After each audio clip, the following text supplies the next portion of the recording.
ప్రకటన గ్రంథము 17వ అధ్యాయము 1వ వచనం నుంచి 6వ వచనం లేఖన భాగం నేను చదివి వినిపించిన తర్వాత వివరణలోకి వెళ్దాం.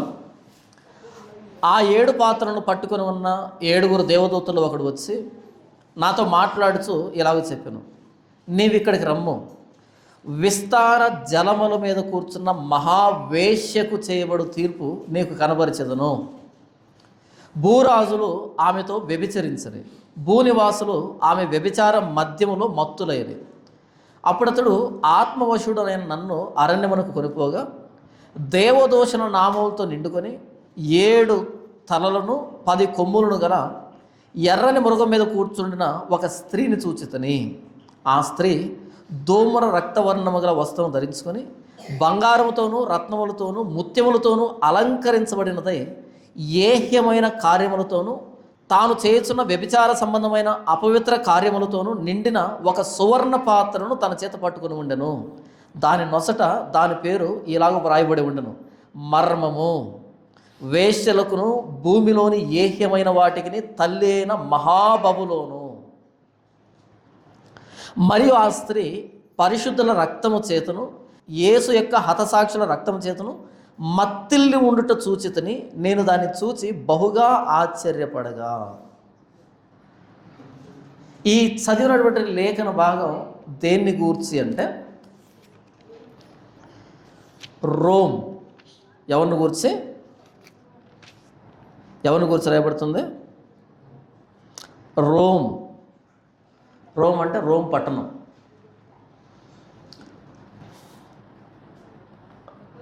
ఏడు కొండల మీద కట్టబడిన పట్టణం పేరు రోమ్. 7 కొండల మీద కట్టబడిన పట్టణం పేరు ఏంటి? 7 కొండలనే మనకేం గుర్తొస్తుంది? ఏపీలో తిరుపతి గుర్తొస్తాయి కదా.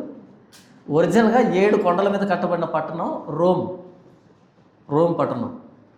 ఎందుకు 7 కొండలు అన్నానో తర్వాత మీరు వస్తుంది, మీరు విందురుగా.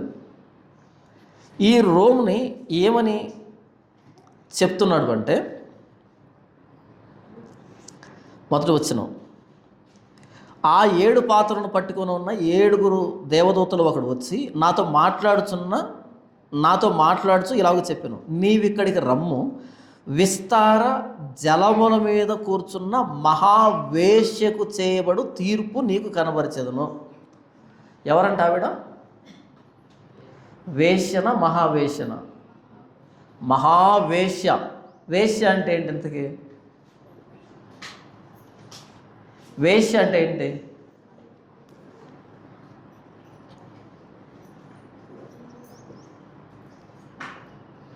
వేశ్య అంటే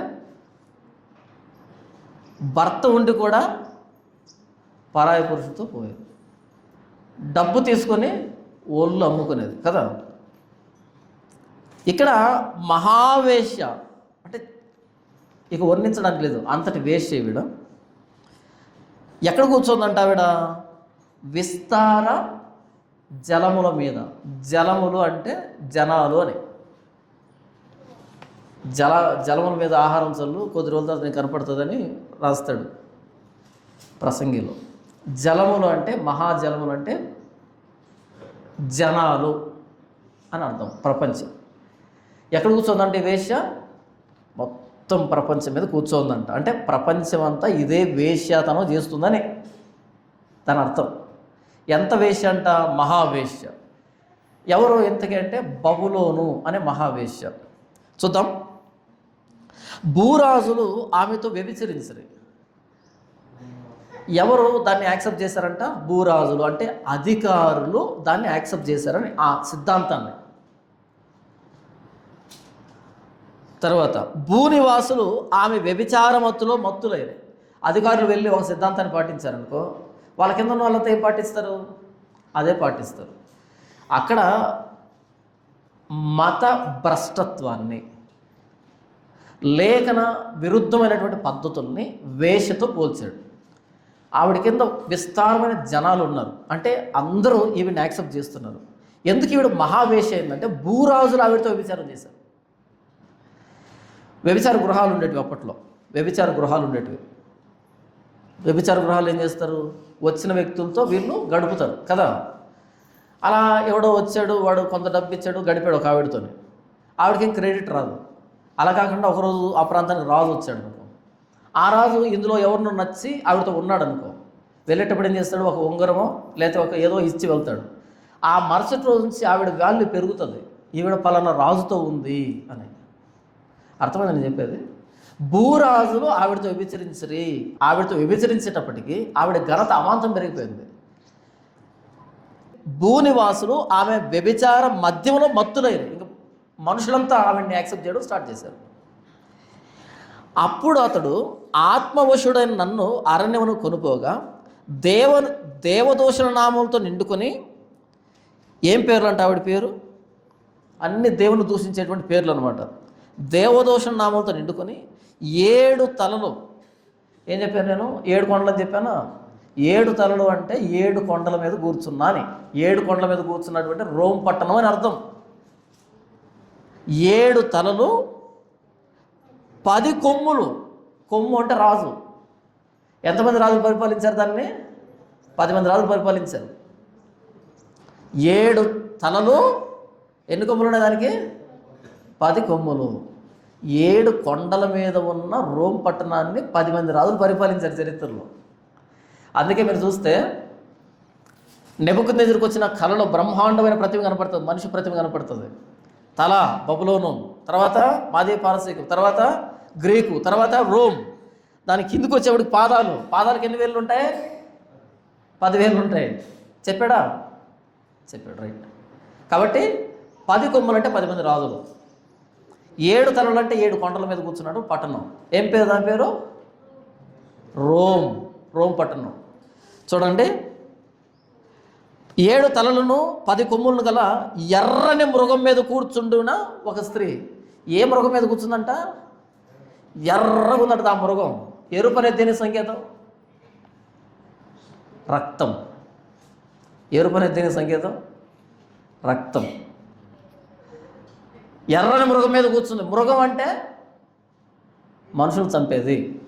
మృగం అంటే దానికి కనికరం ఉండదు, చీల్చి చంపేస్తుంది. ఆ మృగం కూడా ఎలా ఉందంటే ఎర్రగా ఉందంట. ఈవిడ దేని మీద కూర్చుందంట? ఎర్రని మృగం మీద. అంటే దాని సిద్ధాంతాన్ని నమ్మకపోతే మృగము చీల్చినట్టుగా చీల్చేస్తుంది. అది విషయం. అతి క్రూరంగా కిరాతకంగా చంపుతుంది దాని సిద్ధాంతాన్ని పాటించకపోతే. తర్వాత చూడండి, ఆ స్త్రీ ధూమ్ర రక్తవర్ణము గల వస్త్రం ధరించుకొని, ఆ స్త్రీ ఎలాంటి బట్టలు వేసుకుందంట? ధూమ్ర రక్తవర్ణం కలిగినటువంటి వస్త్రం, అంటే చాలా కాస్ట్లీ వస్త్రాలు వేసుకుంది. అంటే ఖరీదైనటువంటి లగ్జరీగా బ్రతుకుతుంది అది. ఆ సిద్ధాంతం ఎలా బ్రతుకుతుంది? లగ్జరీగా ఉంటుంది. జనాలకు ఏం కావాలి? పనమాట. ఈ చర్చికి 1 కిలోమీటర్ దూరంలో ఇంకో చర్చి కట్టారనుకో, ఫుల్ ఏసీ, డెకరేషను, లైటింగు, బెంచ్లు ఏంటో పెట్టారనుకో, ఇక్కడికి వస్తారా? అక్కడికి వెళ్తారా? కొద్ది రోజులు నేను కూడా అక్కడికే వస్తాను. ఎందుకని? ఏముంది ఇక్కడ? మనకేం కావాలి? లగ్జరీ కావాలి, సుఖం కావాలి కదా. ఆ స్త్రీ ఎలాంటి బట్టలు కట్టుకుందంట? ఆ స్త్రీ ధూమ్ర రక్తవర్ణం గల వస్త్రం ధరించుకొని బంగారముతోనూ రత్నములతోనూ ముత్యములతోనూ అలంకరించబడినదై. ఏం జ్యువెలరీ వేసుకుందో ఆ నగలు, బంగారు ముత్యాలు, అంటే చాలా కాస్ట్లీ స్త్రీ అనమాట. ఎక్కడి నుంచి వచ్చింది ఆ డబ్బంతా, ఆ బంగారంతా? భూరాజులతో వ్యభిచరించింది కదా. తర్వాత చూడండి, అలా అలంకరించుకొని ఏం పని చేస్తుందంట? ఏహ్యమైన కార్యములతోనూ.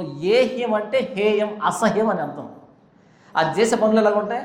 అన్నీ అసహ్యం. ఎవరికి అసహ్యము?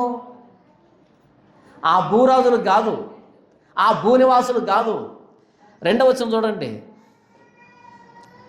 3వ వచనం, అప్పుడు అతడు ఆత్మవశుడనైన నన్ను, ఈ యోహాను ఉన్నాడు, ఆత్మవశుడై ఉన్నాడే, ఆయనకు అది ఏహ్యం. కానీ ఆవిడతో వ్యభిచారం చేసే వాళ్ళకి ఏంటది? మహా ఇంపుగా ఉంటుంది.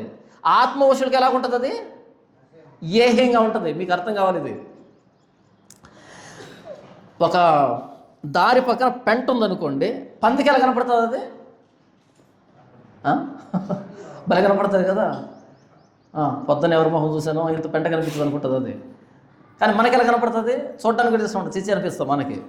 పందికి మనకు చాలా డిఫరెన్స్ ఉంది కదా, లేదంటారా? ఆత్మవశులకి ఈ వేషం చూస్తే ఏహ్యమైనటువంటి భావం వస్తుంది. భూరాజులకి, వ్యభిచారం చేసే వాళ్ళకి ఆవిడని చూస్తే ఇంపుగా అనిపిస్తుంది. అది మాట్లాడుతున్నాడు. ఏహ్యమైన కార్యములతోనూ తాను చేసిన వ్యభిచార సంబంధమైన అపవిత్ర కార్యములతోనూ నిండిన ఒక సువర్ణ పాత్రను తన చేత పట్టుకుని ఉండెను. ఆ పాత్రలో ఏముందంట? ఏహ్యమైన కార్యాలు, అసహ్యమైన కార్యాలు ఉన్నాయంట ఆ పాత్రలో. ఆ వేష చేతిలో పాత్ర ఉంది, ఆ పాత్రలో ఉన్నాయి ఏహ్యమైన కార్యాలన్నీ ఉన్నాయి. 5వ వచనం చూడండి. దాని నొసట దాని పేరు ఇలాగ రాయబడి ఉంటును. ఏమని రాయబడి? దాని పేరు మర్మము, మిస్టరీ. ఎవరికి మిస్టరీ? మర్మము అని రాయబడిందంట దాని మీద. ఎవరికి మర్మము? ఎవరికి మిస్టరీ? దాన్ని సేవిస్తున్న వాళ్ళకి మర్మం అదేంటో తెలీదు, దాన్ని ఎదిరిస్తున్న వాళ్ళకి తెలుసు అదేంటో. తర్వాత చూద్దాం చూడండి. మర్మము వేశ్యలకును భూమిలోని ఏహ్యమైన వాటికి తల్లి అయిన మహాబబులోను. ఇది యోహానుకు తెలుసు, అది బబులోన్ అని. అది ఏమని తెలుసు ఈయనకి? మహాబబులోను. అన్న మీరు పైనేమో రోమ్ రోమ్ రోమ్ అని చెప్పారు, ఇక్కడేమో బబులోన్ అని చదివారు. మీకు రాలే కదా డౌట్? అసలు వింటే కదన్నా వచ్చేది మనకి. మీరేదో చెప్తున్నారు, మేమేదో వింటున్నాం. పైన ఏం చెప్పాను నేను? 7 తలలు 10 కొమ్ములు అంటే 7 కొండల మీద కూర్చున్న 10 మంది రాజుల చేత పరిపాలించబడిన రోమ్ మహాపట్నం అని చెప్పాను. ఇక్కడేమో రాయబడింది? మహాబబులోన్ అంట దీని పేరు, బబులోను. అంటే ఒకప్పుడు బబులోను ఎలాగైతే భక్తుల్ని సింహాల బోన్లో విసిరేసిందో, భక్తులు ఎలాగైతే అగ్నిగుండంలో విసిరేసిందో, అలాంటి రాజ్యం ఇది. ఈ రాజ్యంలో భక్తులకి చోటు లేదు. ఎవరైతే సాగిలు పడతారో వాళ్ళు మాత్రమే బతుకుతారు బబులోన్లో. ఎవరైతే రాజుకు మాత్రమే ప్రార్థన చేస్తారో వాళ్ళు మాత్రమే బ్రతుకుతారు బబులోన్లో. రాజుకు కాదు దేవుడు చేస్తామంటే సింహాల భూమిలోకి వెళ్ళిపోతారు. రాజు చెప్పినట్టు మోకరించకుండా మేము దేవుడికే మోకరిస్తాం, దేవుడికే అనంటే కనుక అగ్నిగుండంలో వేయబడతారు. అలా భక్తుల్ని క్రూరంగా హింసించిన బబులోను లాంటి రాజ్యం ఇది అని చెప్తున్నాడు. బబులోను అంటే అర్థమైందా? పేరేంటి? దీని పేరు రోమ్, కానీ పేరేం పెట్టాడు? మహాబబులోను. ఎందుకు పెట్టాడు అంటే పేతురు రాసిన మొదటి పత్రిక 5వ అధ్యాయము, పేతురు రాసిన మొదటి పత్రిక 5వ అధ్యాయం 13వ వచనం. బబులోనులో, ఎక్కడ? బబులోనులో మీ వలె ఏర్పరచబడిన ఆమెయు నా కుమారుడైన మార్కును మీకు వందనములు చెప్పుచున్నారు. ఎక్కడి నుంచి వందనాలు చెప్తున్నారంట? బబులోను నుంచి.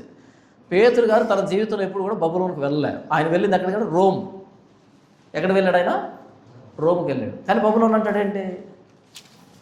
ఎందుకంటే ఇది బబులోను పట్టణం లాంటిది అని చెప్తున్నాడు.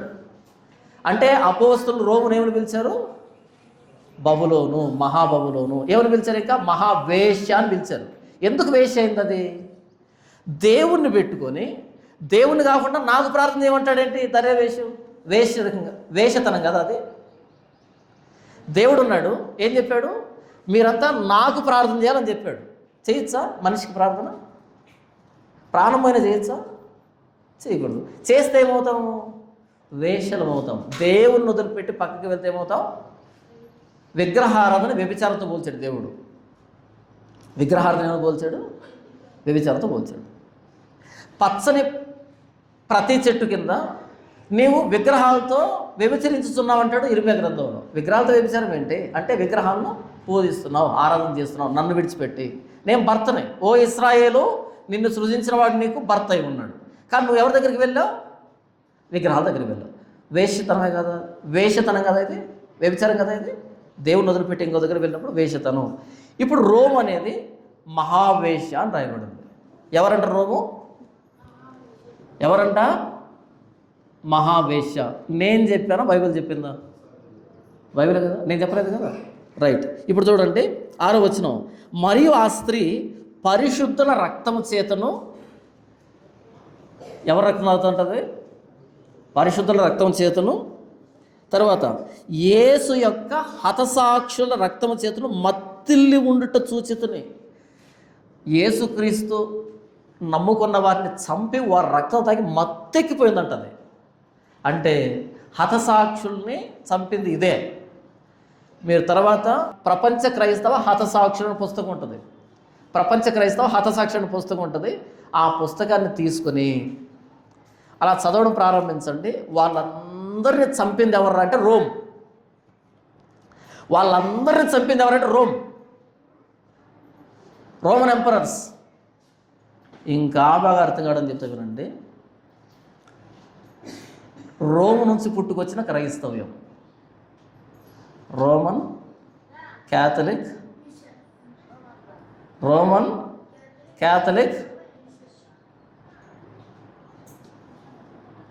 ఎందుకు దాన్ని వేశ్య అన్నాడు? క్రైస్తవం రోముకు రానంత వరకు ఒకటే, రోము నుంచి స్టార్ట్ అయిన క్రైస్తవం ఇంకొకటే. రోము నుంచి స్టార్ట్ అయిన దాన్ని రోమన్ క్యాథలిక్ మిషన్ అని పిలిచాం. రోముకు ముందు ఉంది క్రైస్తవం, అది ఒరిజినల్ క్రిస్టియానిటీ. రోమ్ తర్వాత వచ్చిందే అది రోమన్ క్యాథలిక్ మిషన్. ప్రపంచంతో వెళ్ళింది ఇదే. ఎందుకు? విస్తార జలముల మీద కూర్చున్న మహావేశ్య. ఎక్కడుంది ఇది? విస్తార జలముల మీద కూర్చున్న మహావేశ్య. అయితే అందులో నుంచి సంఘాన్ని ఆ వేష దగ్గర నుంచి ఇలా బయటకు తీసుకొచ్చాడు ఒక ఆయన. ఏం పేరు ఆయన పేరు?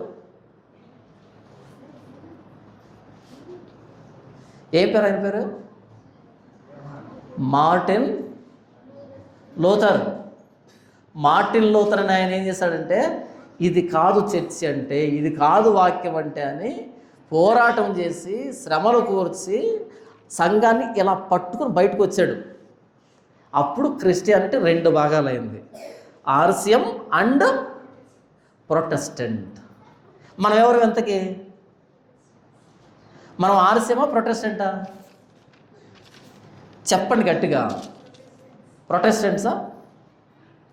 ప్రొటెస్టెంట్ అయితే ఇప్పుడు గుడ్ ఫ్రైడేకి ఎందుకు వచ్చారు?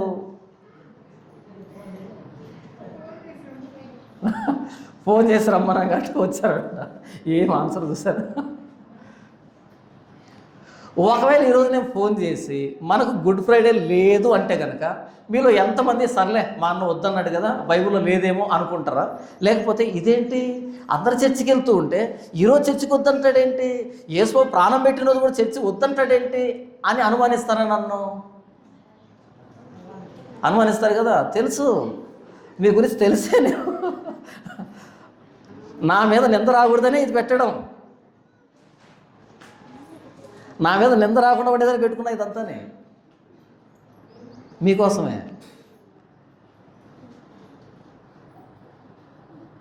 యేసుప్రభు చచ్చిపోయిన రోజు కూడా చర్చి లేదా అంటారు మీరు. ఆయన ఈరోజు చచ్చిపోయినట్టు మీరు దగ్గరుండి వీడియో తీసినట్టు కదా.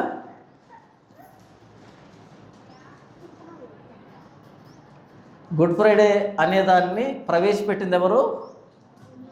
అపోస్తుల మహావేశన. దాని పాత్రలు ఏమున్నాయంట? ఏహ్యమైనటువంటి పరిస్థితులు, అసహ్యమైన కార్యక్రమాలు ఉన్నాయంట దాని పాత్రలో కదా.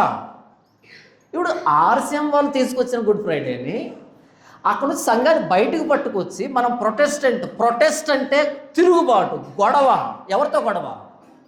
ఆర్సిఎం వాళ్ళతో. మీరు ఎందుకు ఇలా చేస్తాం? గొడవ పెట్టుకొని బయటకు వస్తే ఈ గొడవ పెట్టుకున్న వాళ్ళు మనం ఉండి మళ్ళీ ఏం పట్టుకొచ్చుకున్నా వెళ్ళి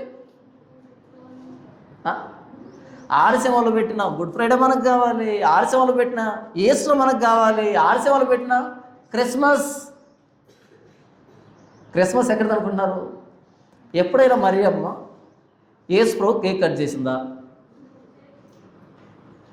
మరియమ్మ ఎప్పుడైనా యేసు ప్రభు కేక్ కట్ చేసిందా? అసలు కేక్ కట్ చేయాల్సిన ఆవిడ కదా. కేక్ కట్ చేయాల్సిన అర్హత ఎవరికి ఉంది? మరియమ్మకి. ఎప్పుడైనా కట్ చేసిందా? కట్ చేయలే. పోనీ అపోస్తులు ఏమైనా చేశారా? పోనీ యేసు ప్రభు ఏమైనా చేసుకున్నాడా? వాళ్ళందరికీ లేని ప్రేమ మనకే వచ్చేస్తుంది కదా. హ్యాపీ క్రిస్మస్, మెర్రీ క్రిస్మస్ రాసుకొని దాన్ని కట్ చేసుకున్నాడు. ఆర్సిఎం వాళ్ళు తీసుకొచ్చుకున్నారు. ఇప్పుడు మనం ఎవరు? వేషలం కాదా? మార్టిన్ లూథర్ ప్రాణం పెట్టి తెచ్చుకున్నటువంటి ఇందులో ఉండి ఇప్పుడు ఎక్కడికి వెళ్ళాం? అక్కడ తొంగి చూసి దాన్ని పట్టుకొచ్చుకున్నాం. మార్టిన్ లూథర్ చచ్చిపోయాడు కాబట్టి మనం బతికిపోయాం, కానీ లేకపోతే అడ్డగా నరుకుడు మనందరినీ. చస్తే అటు చావండి, అయితే ఇట్టు ఉండండి. ఎక్కడుంటే అట్టు తెచ్చుకుంటారేంటి? మీకు అర్థం కావడం చెప్తాను, అర్థం చేసుకునే ప్రయత్నం చేయండి.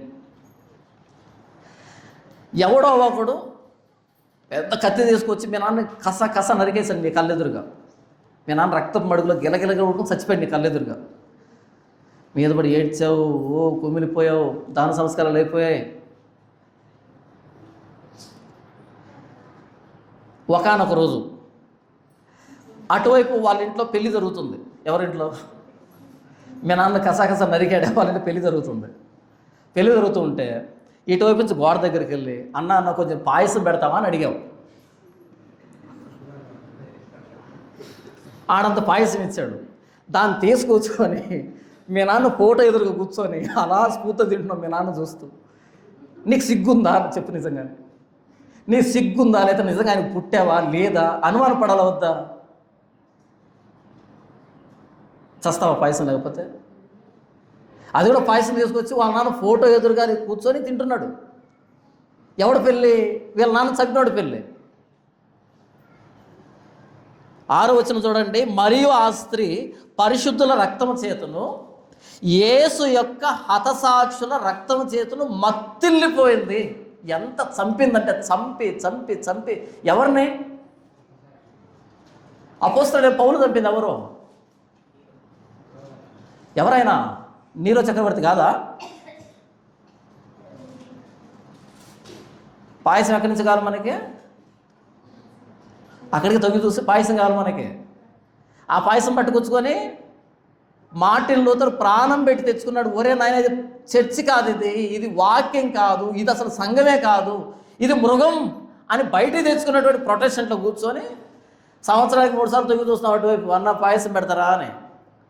ఒక పాయసం పేరు గుడ్ ఫ్రైడే, ఇంకో పాయసం పేరు ఈస్టర్, ఇంకో పాయసం పేరు క్రిస్మస్. అది పెద్ద బౌల్, అది కాంబో ప్యాక్. అది క్రిస్మస్. ఇప్పుడు మనం చెప్పాను, ఒరే క్రిస్మస్ మంది కాదంటే ఇక నేను పాస్టర్నే కాదు, మన చర్చే కాదు. నువ్వేం పాస్టర్వి, నువ్వేం క్రైస్తవ అంటారా? ఈసారి క్రిస్మస్ 25 అంటే డిసెంబర్ 25కి చర్చ్ వద్దు మనకి. ఎంతమంది ఓకే చెప్పండి? నువ్వు ఎంతైనా చెప్పను, ఆ రోజు మనం కూడుకోకపోతే ఒకలాగా ఉంటుంది ప్రాణం కదా. నిజంగా చెప్తాను, నేను సాయంకాలం అవసరం రేపు చర్చ అనిపించింది నాకు. అయితే అప్పటికే నోరు దారి చెప్పేశాను, చెప్పి ఫోన్ చేశాను. ఇక మరలా బాగోదని వచ్చాను నేను, అంతే. నాకేం ముచ్చట్లేదు ఈరోజు. ఇది పక్కింటి పాయసం. హతసాక్షుల్ని, యేసు ప్రభు సాక్షుల్ని చంపి మత్తిల్లినటువంటి వ్యక్తి ఇంట్లో నుంచి వచ్చిన పాయసం ఇదే గుడ్ ఫ్రైడే అనేది. నా మాట అబద్ధమైతే ప్రపంచ క్రైస్తవ హతసాక్షులు కొట్టండి, బుక్ వస్తుంది, చదవండి. బాధ అనిపించకపోతే నన్ను అడగండి, ఏడుపు వస్తుంది. ఏంటి ఇలా చేసిందా అని. RCM, Roman Catholic mission. రోమ్లో క్రైస్తవులు ఊచకోత కోసారు, సింహాలకి ఆహారంగా విసిరేశారు, వాళ్ళని కాల్చి కాగడాలుగా వాడుకొని ఆ చితిమంటల నడుమ పార్టీలు చేసుకున్నారు, ఫంక్షన్లు చేసుకున్నారు. అతి క్రూరంగా చంపారు క్రైస్తవులను, యేసుని నమ్ముకున్న వాళ్ళని. రోమీలు కాదు, రోమన్ క్యాథలిక్ మిషన్. దాన్ని బైబిల్ ఎవరు పిలిచిందంటే, మీ బైబిల్లో కూడా ప్రకటన 17వ అధ్యాయంలో మహావేశ్య, వేశ్యది అని పిలిస్తే ఎవరైనా మీకు కనబడ్డారనుకో ఇలాంటి వాళ్ళు, మీరేమనుకుంటారు? మనోళ్ళే. సారీ, కాదు. గుడ్ ఫ్రైడే అక్కడి నుంచి వచ్చిన పాయసమే ఇది. ఈస్టర్ అక్కడి నుంచి వచ్చిన పాయసమే. క్రిస్మస్ అక్కడి నుంచి వచ్చిందే. యేసు ఎప్పుడు క్రిస్మస్ చేసుకోలే, మనం చేసుకుంటాం. అపోస్తలు ఎప్పుడు గుడ్ ఫ్రైడే చేయలే, మనం చేసుకుంటాం. అపోస్తలు ఎప్పుడు ఈస్టర్ చేయలే, మనం చేసుకుంటాం. చరిత్ర తెలియదు, బైబిల్ తెలియదు. కాకిని అడగలేదు, హంసను అడగలేదు, ఎగిరేని అడగ. అటు హంసను అడగలేదు, ఇటు కాకిని అడగలేదు. ఎగిరని అడగొచ్చింది మనకి. చరిత్ర తెలియదు, స్క్రిప్చరు తెలియదు. ఏమో వాళ్ళు చేస్తున్నాం, మనం కూడా చేద్దాం. వాళ్ళు 6 అడుగులు స్టార్ పెట్టారంట, మనం ఎంత పెడదాం? 7 అడుగులు పెడదాం. పోయిన సంవత్సరం 7 అడుగులు పెట్టాం కదా, ఈసారి 12 అడుగులు పెడదాం స్టార్. ఎందుకు? ఏమి? ఎందుకు స్టార్ పెడుతున్నావు అని అడుగుతున్నా. ఎందుకు వచ్చే స్టార్లు తెలీదు.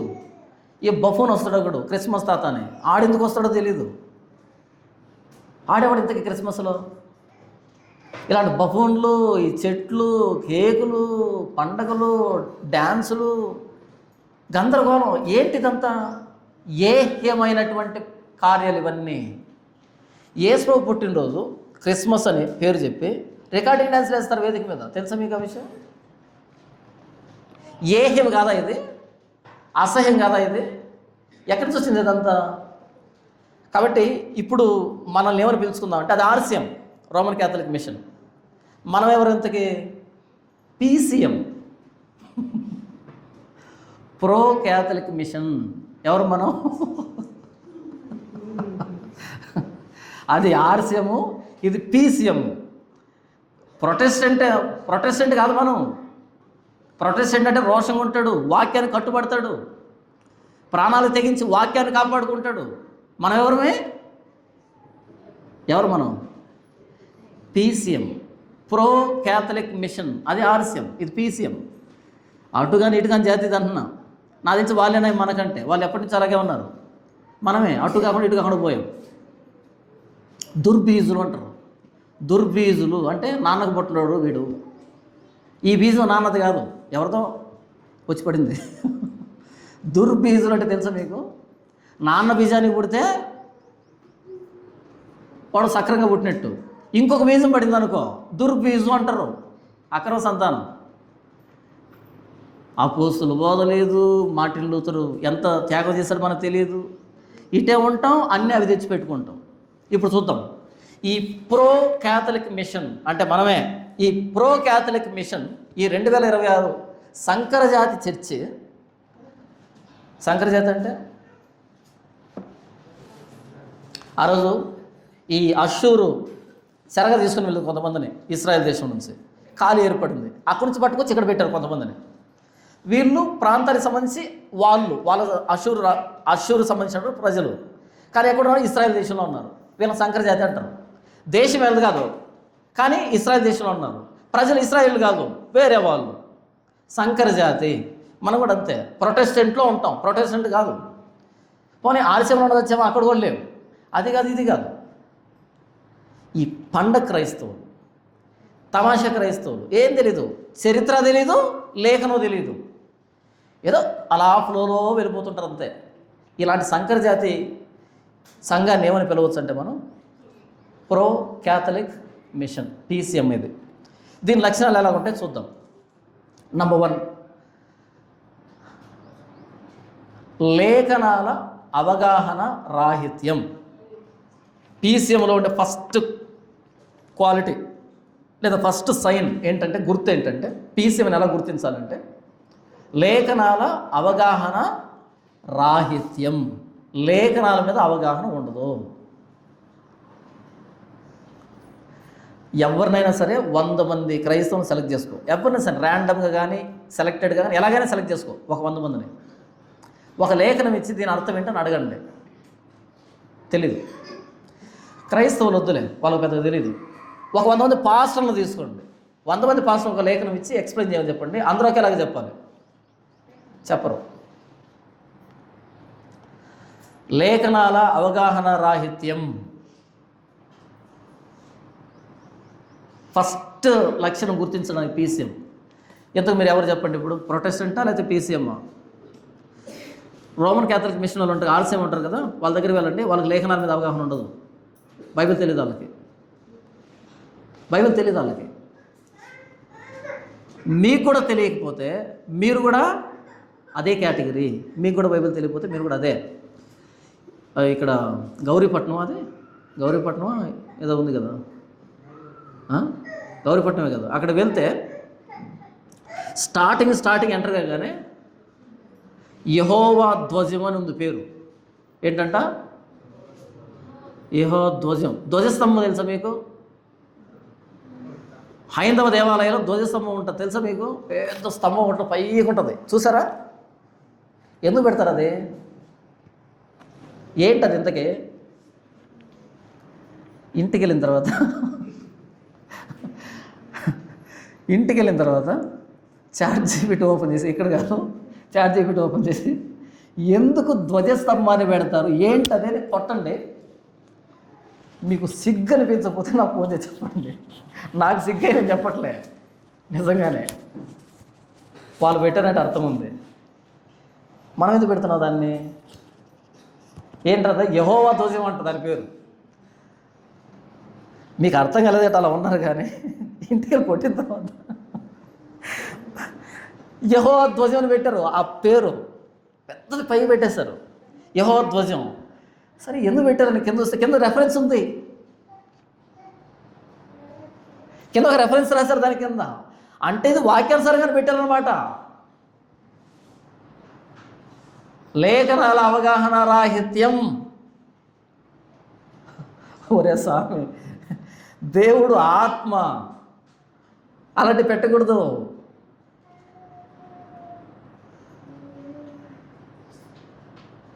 టీసీఎంకు ఉండే లక్షణం ఏంటంటే లేఖనాల అవగాహన రాహిత్యం. వాళ్ళు అది పెట్టారు కదా యెహోవా ధ్వజం అని.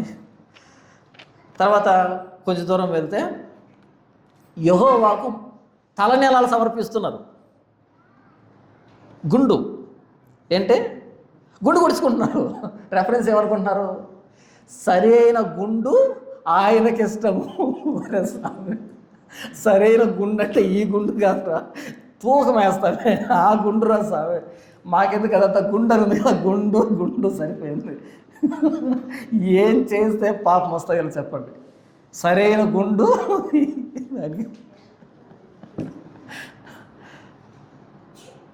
ఎంత బెటకారం అంటే, ఒరే గుండు కొట్టించుకొని బైబిల్లో ఉందంటే ఉందంట. ఎక్కడుంది? సరైన గుండు ఆయనకి ఇష్టము. ఏ గుండు? మన తూకం చూస్తామే, అందులో గుండ్లు వేసేవాళ్ళు అప్పట్లో.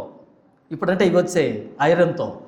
అప్పట్లో గుండ్లు వేసేవాళ్ళు. ఆ గుండు గురించి మాట్లాడితే ఈ గుండు గురించి రాసుకున్నారంటే ఏమన్నాలే.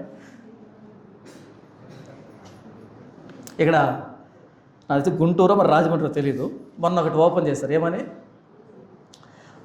ప్రార్థన గుహ. ఏంటంట? ప్రార్థన గుహ. గుహలు ఉంటే పెట్టారేమనుకోకండి, గుహలు పెట్టలే, సిమెంట్తోనే కట్టి ప్లాస్టర్ ఆఫ్ ప్యారిస్తో గుహల్లాగా డిజైన్ చేశారు లోపల. సరే, అప్పుడు దావీదంటే పారిపోయి గుహల్లో దాక్కున్నాడు కాబట్టి గుహలో ప్రార్థన చేశాడు. ఇప్పుడు మిమ్మల్ని ఎవరు తరుముకున్నారు? మీరే తరుముకున్నారు అందరినీ.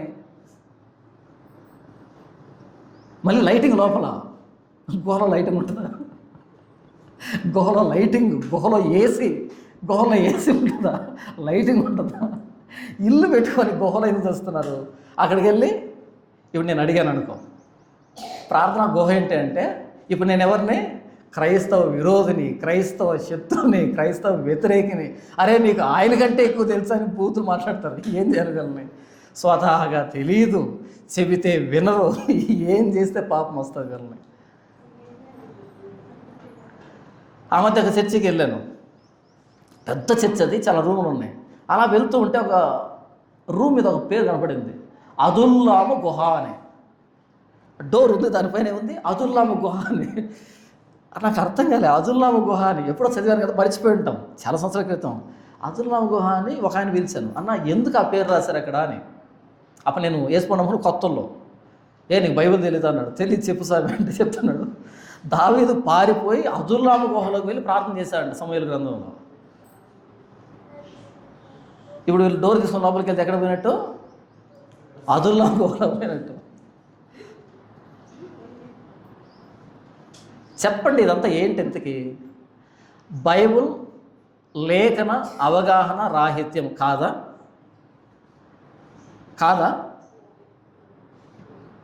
తర్వాత ఆర్సిఎం వాళ్ళు మనుషుల్ని దేవునితో సమానంగా ఆరాధిస్తారు, దేవునితో సమానంగా. మీరు చూడండి, ఆర్సిఎం చర్చిలో పరిశుద్ధ పౌలు దేవాలయం, పరిశుద్ధ పేతురు దేవాలయం, పరిశుద్ధ యోసేపు దేవాలయం, పరి అని ఉంటుంది. సెయింట్ జోసఫ్, సెయింట్ అంటే పరిశుద్ధుడు, అది పరిశుద్ధ యోసేపు దేవాలయం ఉంటుందా? నెక్స్ట్ మీరు ఆర్సిఎం చర్చికి వెళ్ళండి. ఆర్సిఎం చర్చ్ మీద పైన మీరు చూస్తే అన్ని బొమ్మలే ఉంటాయి. మరియమ్మ ఉంటుంది, యేసుప్రభుని ఎత్తుకుంటుంది, ఇటువైపు పేతురు ఉంటాడు, ఇటువైపు ఇంకొక ఆయన ఉంటాడు. మొత్తం అంతా ఎలాగైతే మీరు హైందవ గుడుల మీద ఈ అంచెలంచెలుగా ఒక్కో మెట్టు పైకి వెళ్ళే కొద్ది అన్ని దేవతలు రకరకాలు ఉంటారో, ప్రతి చిన్న గూడులో ఉంటారో, ఆర్సియన్ చర్చి మీరు చూస్తే ప్రతి చోట ఉంటారు వాళ్ళు, బైబిల్లో క్యారెక్టర్స్. అలా ఒక దేవత ఉంటుంది, ఈ మరియమ్మ బొమ్మ ఉంటుంది, కింద హుండి ఉంటుంది, ఇంకొక వ్యక్తి ఉంటాడు హుండి ఉంటుంది, ఇంకొక వ్యక్తి ఉంటాడు హుండి ఉంటుంది. మొత్తం ఎంతమంది విగ్రహాలు ఉంటాయి అన్ని హుండీలు ఉంటాయి. అడగండి, అదేంటి మరియమ్మను ఆరాధిస్తున్నారేంటి అని అడిగితే, యేసుప్రభు లోకరక్షకుడు అయితే లోకరక్షకుడికి జన్మనిచ్చిన మరియమ్మ ఏమవుతుంది అని అడుగుతారు. మరైతే యేసుప్రభు ఏమవుతాడు? మరైతే మరియమ్మ వాళ్ళ నాన్న ఏమవుతాడు? ఇంకా గ్రేట్ కదా. ఆయన ఎందుకు వదిలిపెట్టారు? మరియమ్మ గ్రేట్ అయితే యేసుప్రభు జన్మించి, మరియమ్మ వాళ్ళ నాన్న ఇంకా గ్రేట్ కదా, ఆయన ఎందుకు వదిలిపెట్టారు? వీళ్ళు మరియమ్మకు ప్రార్థన చేస్తారు, మరియమ్మ వెళ్ళి యేసుప్రభు ప్రార్థన చేస్తుందంట. అలా చెప్పాడు యేసుప్రభు, నీ గదిలోకి వెళ్ళి ప్రార్థన చేయి, పరలోకమందు రహస్యమందు చూసే తండ్రి నీకు సమాధానం ఇస్తాడు కదా. మరి మీకు ఎందుకు ప్రార్థన చేస్తున్నాం మనం? తర్వాత ఆలస్యంలో ఏం చేస్తారు తెలుసా? వీళ్ళు నేరుగా ప్రార్థన చేసుకోరు. ఒక గది ఉంటుంది, గదికి ఒక కిటికీ ఉంటుంది, కిటికీ యువతల ఈయన కూర్చుంటాడు, ఈ ఫాదర్ కూర్చుంటాడు. ఇలా కిటికీ అటువైపు వచ్చేసి వాళ్ళు ఈయన చెవిలో పాపాలు చెప్పాలి, ఈయన వెళ్ళి మరియమ్మకు చెప్తాడు, మరియమ్మ వెళ్ళి యేసుప్రభుకు చెప్తాడు.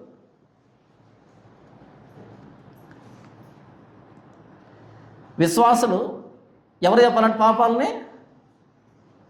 ఫాదర్కి. ఈయన ఎవరు చెప్తాడు? మరియమ్మకి. ఆమె ఎవరో చెప్తుంది? యేసుప్రభు. యేసుప్రభు ఎవరు చెప్తాడు? తండ్రికి. అమ్మో, ఎంత పెద్ద నెట్వర్క్ కదా మన ప్రార్థన వినబడాలంటే.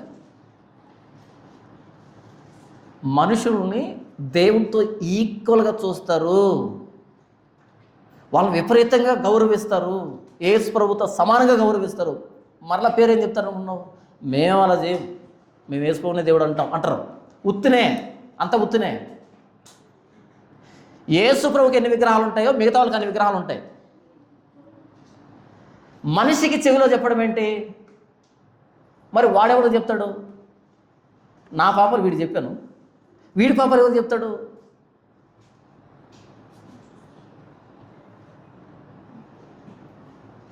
ఎంత మూర్ఖత్వం కదా.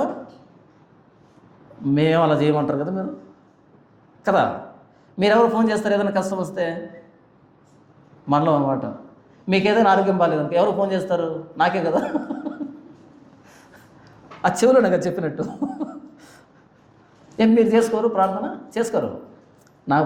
నాకు ఫోన్ చేస్తారు, నాకు మా చిరాకు నాకు ఎవరైనా ఫోన్ చేసి ప్రార్థన చేయమంటే.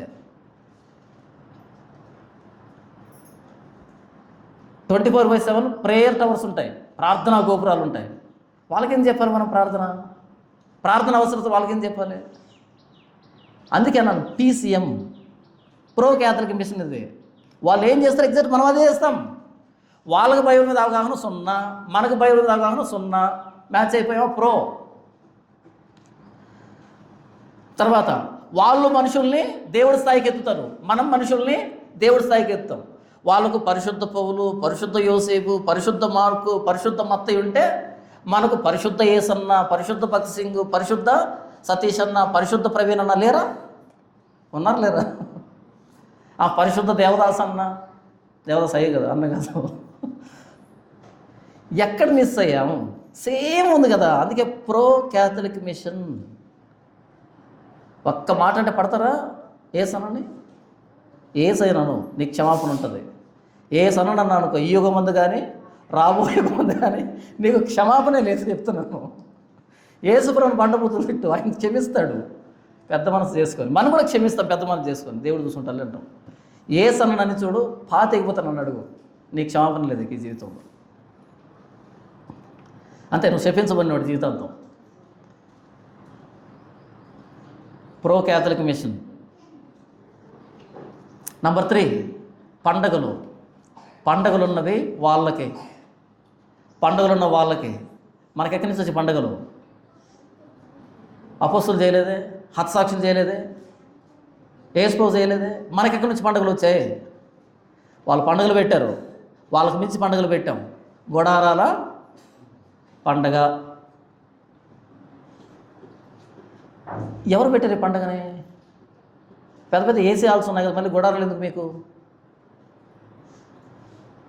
పోనీ వీళ్ళు ఏమైనా గుడారాలో పడుకుంటారు చూడండి, ఆ పంచి పాండవులు వస్తారు కదా వేదిక మీదకి, ఇంతకీ గుడారాలో పడుకుంటారు రాత్రి కానీ చూడండి, మళ్ళీ ఏసీ గదిలోకి వెళ్ళి పడుకుంటారు. మళ్ళీ గుడారాల పండుగ ఎందుకు? కనీసం ఫార్మాలిటీ కానీ పడుకోవచ్చు కదా, పడుకోరు నిద్ర పట్టదాలకి. ఉన్నాయా పండుగలు ఇలాంటివి? మనం కూడా పండుగలు తెచ్చుకున్నామా? చీటికి వాటికి పండుగలు తెచ్చుకున్నామా? ప్రో క్యాథలిక్ మిషన్ అంటారు దీన్ని.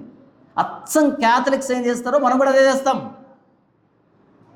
ప్రొటెస్టెంట్ లాగా బిహేవ్ చేయం. ప్రొటెస్టెంట్ అంటే గొడవ చేసేవాడు, తిరుగుబాటు చేసేవాడు, ఎదురించేవాడు, ప్రశ్నించేవాడు.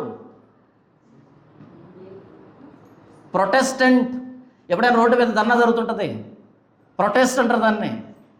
మాకు నచ్చలేదు మీ విధానాలు, మాకు నచ్చలేదు మీ పథకాలు, మాకు నచ్చలేదు మీ ప్రభుత్వ వైఖరి, ప్రొటెస్ట్ జరుగుతుంటుంది. అవునా?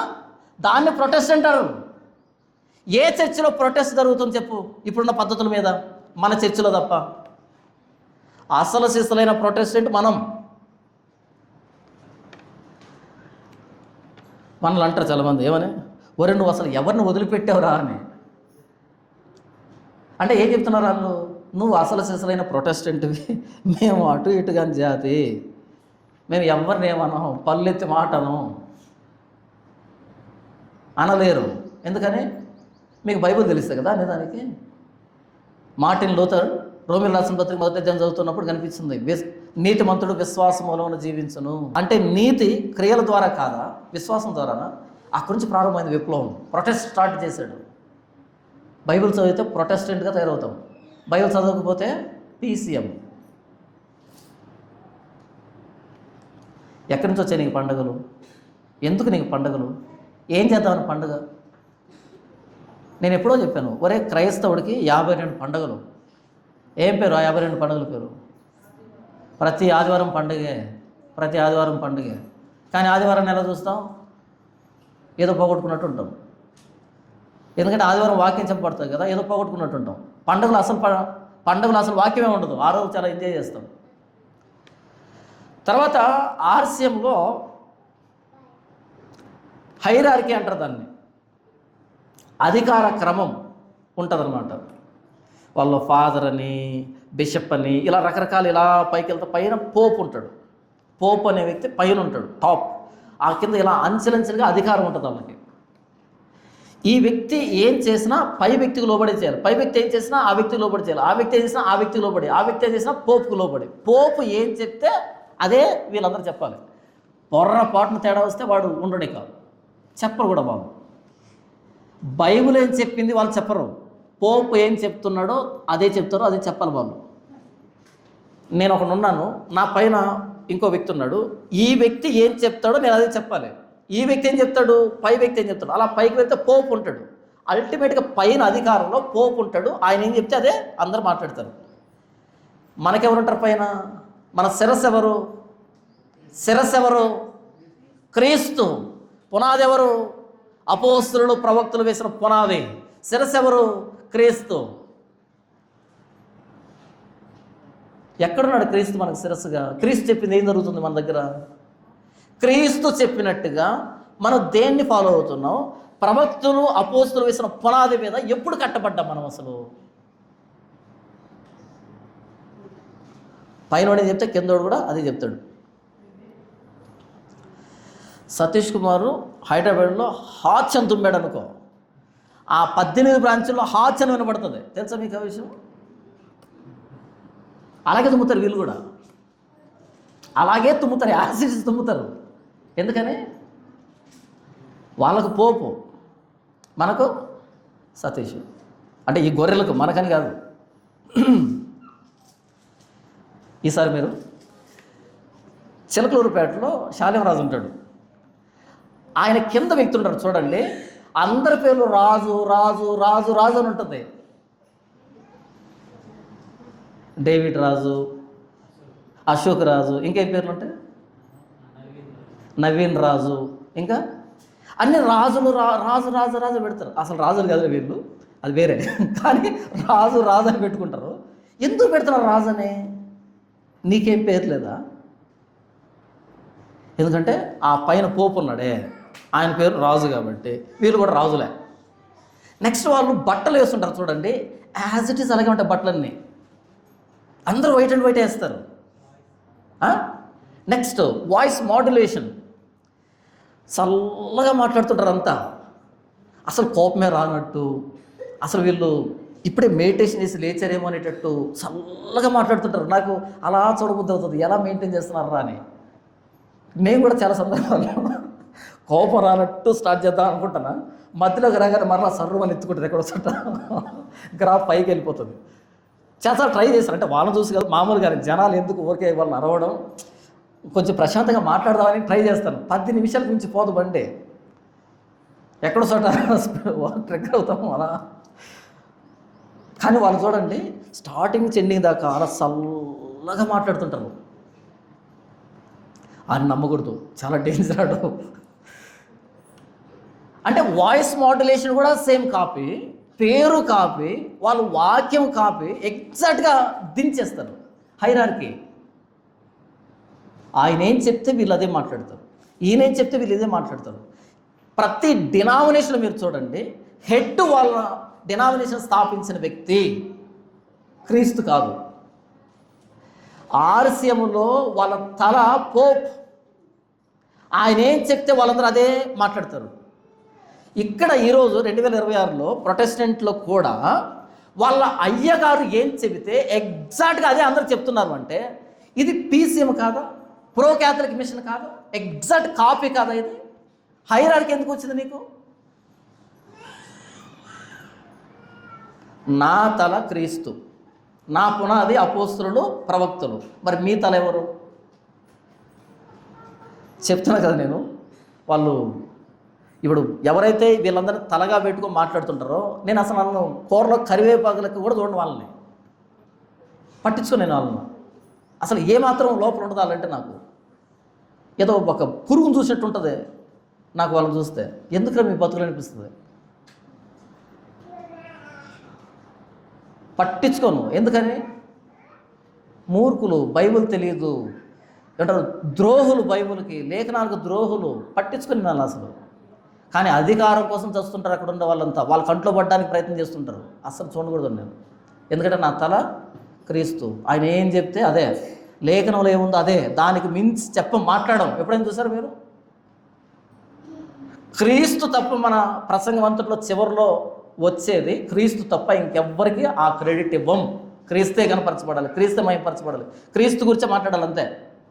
ఎవరిని బట్టి? అపోస్తులు ఏం చెప్పారు, ప్రవక్తలు ఏం చెప్పారు, అక్కడి నుంచి వస్తాను. అపోస్తులు ప్రవక్తలు వేసిన పునాది మీద క్రీస్తు శిరస్సుగా కలిగి బోధించే సంఘం కొత్త రోడ్ చర్చ్. మిగతా ఏ డినామినేషన్కైనా వెళ్ళండి, దాన్ని స్థాపించినోడు పైన తల అయితే వాడు చెప్పినట్టుగానే అందరూ ప్రవర్తించాలి. ఒక్క మాట తేడా వచ్చి ప్రవర్తిస్తే వాడు తీసేస్తారు. వాడు చెప్పని ఏదైనా ఒక్క మాట చెప్తే వాడిని తీసేస్తారు, ఉంచరు, వాళ్ళ బ్రాంచ్ నుంచి తీసేస్తారు. ట్రై చేయండి ఈసారి. మొన్న రాజమండ్రి వెళ్తే హోటల్లో కింద బఫేకి వెళ్ళాను, తినడానికి వెళ్ళాను. 2 వ్యక్తులు తదేకంగా నన్ను వెంబడిస్తున్నారు, చూస్తున్నారు. కాసేపటి కన్ఫర్మ్ చేస్తున్నారు నేనే అని. ఎందుకంటే ఇప్పుడు కెమెరాలు ఎలా ఉంటాం, మనం తెల్లగా కనపడతాం, రియాలిటీలు ఎలా ఉంటాం, నల్లగా ఉంటాం. కాబట్టి వీడు తెల్లగుంటాడు కదా కెమెరాలో, ఇంత నల్లగా ఎప్పుడయ్యాడని కాదులే అనుకున్నారు. కాసేపటికి అర్థమైంది ఇది ఒరిజినల్ కలరు, లైటింగ్ ఎఫెక్ట్ తెల్లగుంటాడు, రియాలిటీ నల్లగుంటాడు. దగ్గరకు వచ్చేసారు. మీరు జానపాలి కదంటే అవును గుర్తుపట్టలేదు, చర్చకు చూసాం, పర్లేదు అందరి పరిస్థితి అనుకోని. ఏంటి విషయం అని అంటే చేతులు కలిపి, మేము బైబుల్ మిషన్ పాస్టర్లమే. ఏ పాస్టర్లు అంట? బైబుల్ మిషన్ పాస్టర్లమే. మేము మీ ప్రసంగాలు వింటాం, అద్భుతంగా మాట్లాడతారు, నిర్మోహమాటంగా మాట్లాడతారు, ఎవరిని వదిలిపెట్టరు, చిన్న లేదు పెద్ద లేదు, మీలాగా బ్రతకాలి సార్ ధైర్యంగా అని అన్నారు. నా ప్రశ్న ఏంటంటే, బైబిల్ మిషన్ వాళ్ళు కూడా మనకు ఫ్యాన్స్ ఉన్నారా అని. అది విశ్వాసులు కాదు, పాస్టర్లే, పెద్దోళ్ళు. అక్కడేదో మీటింగ్కి వచ్చారు, వాళ్ళు ఉన్నారు. కాకపోతే అందులో నుంచి ఏదైనా తేడాగా మాట్లాడితే, మనకు అనుకూలంగా మాట్లాడితే వాళ్ళు ఉంచరు, తీసేస్తారు. కాబట్టి వాళ్ళ అధికారాన్ని ఒప్పుకున్నంత కాలమే వాళ్ళకి అక్కడ అవకాశం ఉంటుంది. ఎప్పుడైతే వాళ్ళు చెప్పిన దాన్ని కాకుండా తేడాగా బిహేవ్ చేస్తే తీసేస్తారు, వాళ్ళని ఉంచరు. ఎవడైనా సరే తండ్రి సన్నిధిలో జాన్పాల్ చెప్పేది నిజంగా వాక్యం అని ఉండమని చెప్పు, చూద్దాం. ఉండలేడు, పీకేస్తారు. మీకు మాట చెప్తాను, మొన్న ఏదో జరిగింది. మొన్న ఏదో ఒక సంఘటన జరిగింది. అప్పుడు కొండవీడు కోట గురించి ఒక వీడియో మాట్లాడాను. కొండవీడు కోట గురించి మాట్లాడితే నాతో కలిసి ఒక ఆయన ఫోటో దిగాడు. ఆయన శాలివరాజుకి ఏమంటారు రైట్ హ్యాండ్ లెక్క ఉండేవాడంట, అంత దగ్గర క్లోజ్ అనమాట. ఎప్పుడైతే నేను ఆ ఫోటో పెట్టానో అయిపోయింది. వాడితో ఫోటో దిగావా అంత అయిపోయింది. అంటే మనిషికి ఇండివిజువాలిటీ ఉంటుందా? ఉండదా? వాళ్ళ హైరార్కీని ఒప్పుకోకపోతే, వాళ్ళ అధికారాన్ని ఒప్పుకోకపోతే తీసేస్తారు. మనకు శిరస్సు క్రీస్తు, వ్యక్తులు కాదు. నా పైన ఎవరు లేరు, ఎవరు ఉండరు, ఎవరిని ఉంచుకొని నేను నా పైన ఉంటే క్రీస్తు ఉండాలంతే. మనిషికి నేను లోబడను, మనిషి చెప్పిన మాట విన్ను, క్రీస్తు చెప్పిన మాటే. ఏ పునాది మీద నిలబడతాను నేను? యేసు ప్రభు అపోస్తులకు తను బయలుపరుచుకున్నాడు. అపోస్తులు ఇచ్చిన మాటలు, దాని కింద ఉన్నటువంటి ప్రవక్తల మాటలు, ఈ రెండింటి మీదనే కట్టబడతాను నేను, మీరు కూడా. కానీ పీసీఎం ఏం చేస్తుందంటే మనుషులు చెప్పేటువంటి మాటల ప్రకారంగా బ్రతుకుతారు వాళ్ళు. మీరు చూడండి, ఎక్కడ బయట మీటింగ్ జరుగుతుంటే అక్కడ వాక్యాలు రాయరు, కొటేషన్ రాస్తారు. ఏదో కొటేషన్ రాసి కింద దేవదాస్ అయ్య గారు, కొటేషన్ రాసి ఏసన్న గారు, కొటేషన్ రాసి ఫలానా అయ్య గారు. వీళ్ళ కొటేషన్ మనకెందుకు? ఏమైనా పరిశుద్ధాత్మ దేవుడు ప్రేరేపణ మాటలా? వాక్యం రాసి మత్తయి సువార్త, లూకా సువార్త, యెషయా గ్రంథం, ఇర్మీయా గ్రంథం అని రాయాల్సింది పోగొట్టి దేవదాసయ్య గారు, ఏసన్న గారు ఎందుకు? ఎందుకంటే వాళ్ళ హైరార్కీని ఒప్పుకోకపోతే పీకేస్తారు కాబట్టి. అలా రాయండి. నేను ఏముంటుంది ముందు వైపు మన ప్రసంగంలో వాక్యం ఉంటుంది. వాక్యం అపోస్తలులు ప్రవక్తలు వేసిన పునాది మీద క్రీస్తును శిరస్సుగా పెట్టుకుని ఎదుగుతున్నటువంటి సంఘం ఇది, కొత్త రోడ్ సంఘం. పీసీఎం అలా కాదు, మనుషుల మెప్పుని, మనుషుల హెచ్చింపును కోరుకునేటువంటి పద్ధతులు.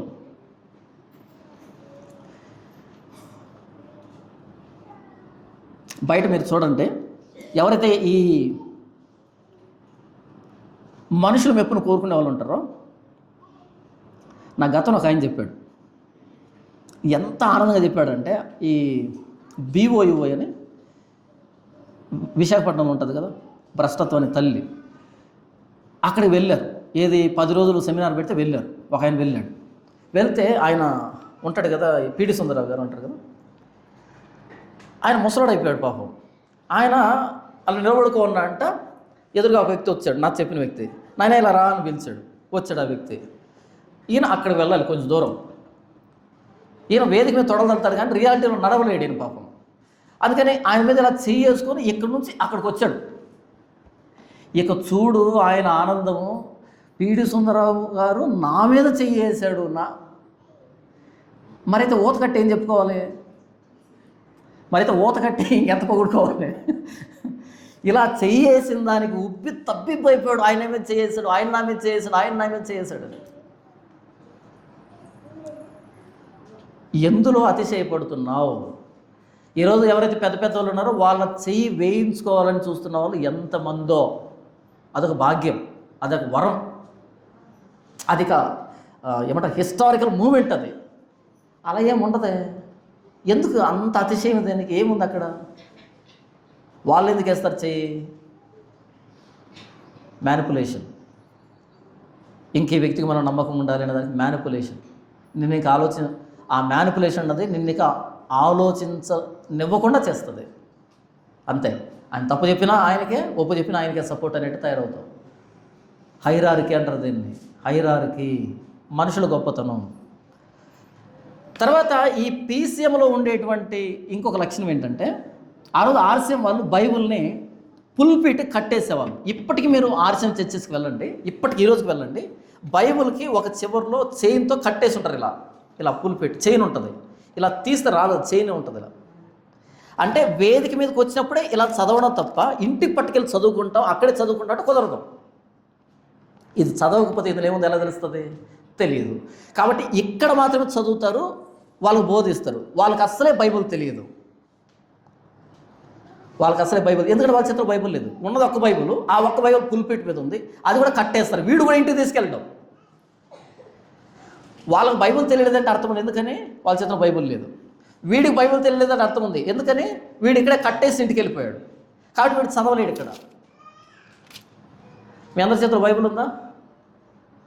మీ అందరి చేతుల్లో ఉంది. ఎప్పుడైనా చదివారా? కట్టేశారు చేయంతో కదా, చేయంతో కట్టేశారు. మీరు ఎప్పుడు తెరవలేదాన్ని, ఎప్పుడు చదవలేదాన్ని. అంటే ఆర్సెం వాళ్ళు ఎలాగైతే బైబిల్ని పుల్పిట్ కట్టేసుకుని అందులో ఏముందో చదవలేదో, మనం కూడా పుల్పిట్ కట్టేసుకున్నాం.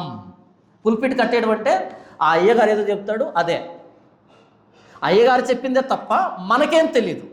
మనం చదవం. మన చేతిలో బైబిల్ ఉన్నా వేస్టే, లేకపోయినా వేస్టే. ఆయన ఏం చెప్తాడో అదే, ఇంక వేరేదాన్ని మనం ఆలోచించం. పుల్పిట్ కట్టేసామా? టీసీఎం అచ్చం క్యాథలిక్ వాళ్ళలాగా బిహేవ్ చేస్తున్నాం. బైబిల్ ఓన్గా చదవం. ఏంటిది అని చదవం, ఆలోచించం. టీసీఎం. తర్వాత వాళ్ళు అప్పట్లో పాప క్షమాపణని అమ్ముకుండేవాళ్ళు. ఆర్సీఎం వాళ్ళు పరిగేటరీ అంటారు దాన్ని. నీ పాపాలు క్షమించబడాలంటే ఇదిగో ఈ అప్లికేషన్ తీసుకొని దీన్ని ఫిల్అప్ చేసి ఇంత అమౌంట్ కట్టని అడిగేవాళ్ళు. అప్పుడు వాళ్ళు అప్లికేషన్ ఫిల్అప్ చేసి అందులో పాపాలు రాసి ఇంత అమౌంట్ ఇస్తే ఈ అమౌంట్ తీసుకుని దాన్ని చింపి ఆ రసీదు ఇస్తాడు. ఇలా ఈ రసీదు ఉన్నవాడే పరలోకం వెళ్తాడంట.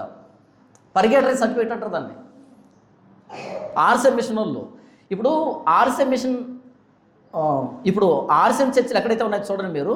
చిన్న చోటమోట చర్చిలు ఉన్న వాళ్ళకి ఒక 5 ఎకరాల కాంపౌండ్ ఉంటుంది, పెద్ద కాంపౌండ్ ఉంటుంది, ఈ లోపల పెద్ద చర్చ్ ఉంటుంది, ఏంటంటే పెద్ద ప్రాపర్టీ ఉంటుంది వాళ్ళకి.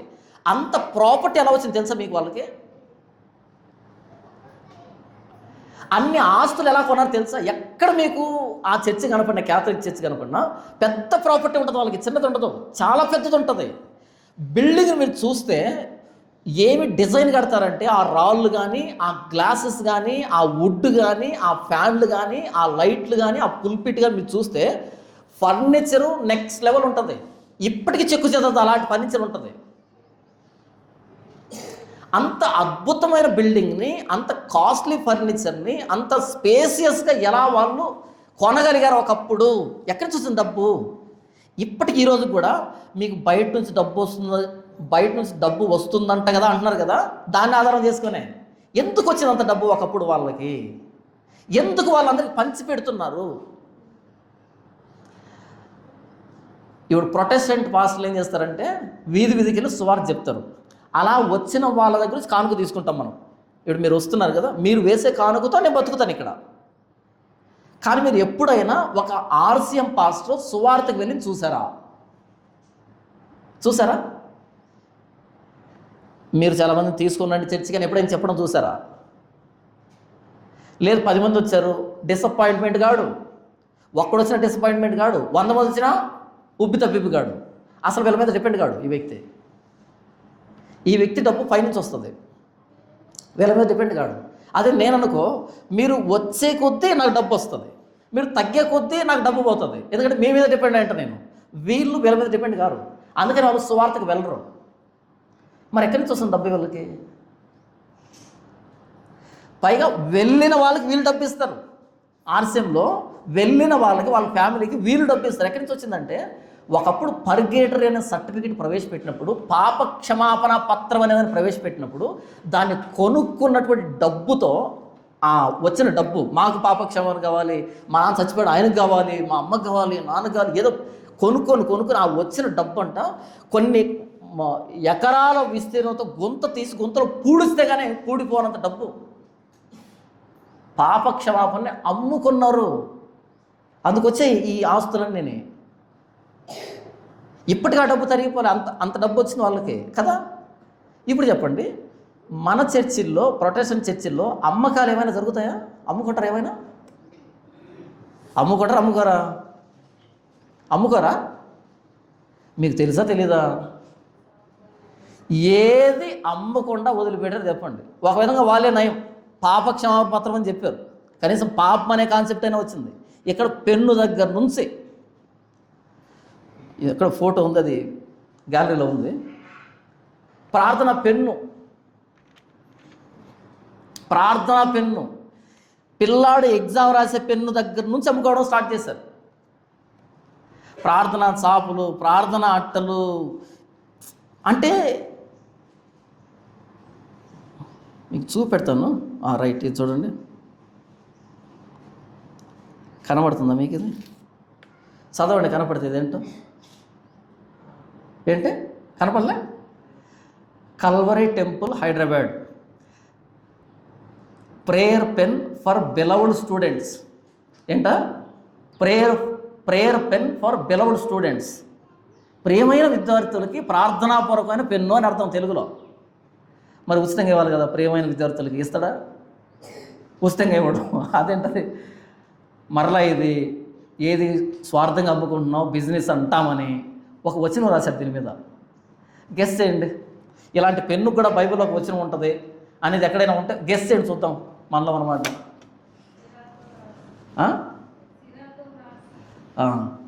కాదు, చదివి వినిపిస్తాను చూడండి. యాకోబు పత్రిక 1వ అధ్యాయం 5వ వచనం, మీలో ఎవనికైనను జ్ఞానము కొదవగా ఉన్న యెడల అతడు దేవుణ్ణి అడగవలెను. మీలో ఎవరికైనా జ్ఞానం కొదవకుంటే ఎవరిని అడగాలి? మరి పెన్ను ఎందుకు? మరి ప్రార్థన ఎందుకు? ఇప్పుడు వీళ్ళే దేవుని అడిగితే మరి ఈ ప్రార్థన ఎందుకు, ఈ పెన్ను ఎందుకు? మేము అవన్నీ ఆలోచించమండి, మేము గొర్రెలం. అంతేనా? పెన్ను దగ్గర నుంచి స్టార్ట్ చేసి దేన్ని అమ్మకుండా వదిలిపెట్టారు చెప్పండి? దేన్ని నమ్మకుండా వదిలిపెడతారు చెప్పండి? ఎడ్వర్డ్ అన్న ఒక మాట అంటాడు, పాత మెసేజ్లో ఉంటుంది, చూస్తూ ఉండండి, దగ్గరలో వాళ్ళు యూరిన్ అమ్ముకోకపోతే నన్ను అడగండి అంటాడు ఆయన. తెలుగులో అచ్చ తెలుగులో అన్నాడు, నేను కొంచెం ఇంగ్లీష్లో చెప్పాను, బాగోదు కదా అని. ఇలాగే చూస్తూ ఉండండి, రానున్న రోజుల్లో యూరిన్ అమ్ముకుంటారు వాళ్ళది అని చెప్పాడు. అయ్యగారు పోసింది కొంటారు మీరు కూడా. ఇంట్లో ఉంటే మనకు ఆశీర్వాదం.